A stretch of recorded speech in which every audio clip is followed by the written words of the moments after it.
I used to go to bookstores years ago, stores like Landmark and Crossword, and I'd find myself a little spot in the corner and I'd start reading the store's comics there. These places were like libraries to me, and I read a lot of comics back then. A lot of those comics were Daredevil comics, and a lot of what I read back then I saw in the Daredevil trailer today. It's kind of fun seeing stuff you've read on paper brought to life, adapted to television.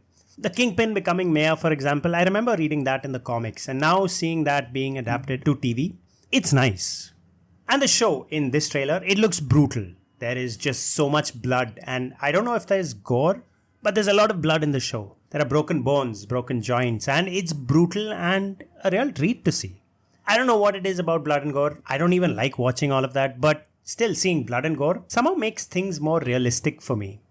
Foggy and Karen turn up, as expected, but what we didn't expect, or maybe we did expect, was Frank Castle.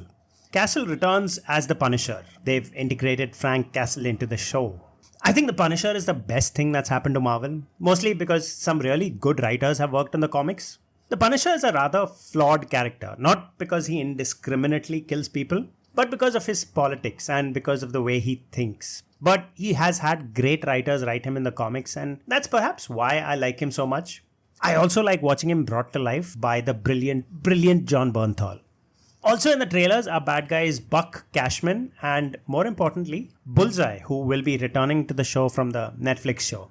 I like Bullseye. I don't know why, but I like Bullseye. He's a nice villain and it'll be fun watching him in the show. Which reminds me, I haven't watched the last season of the show on Netflix. Maybe this is a good time to go back, finally finish watching that season before Disney returns to the show. So I'll go now. You've been watching the Psycho Film Pirate. Like, share, subscribe, comment, all of that. And I will see you next time.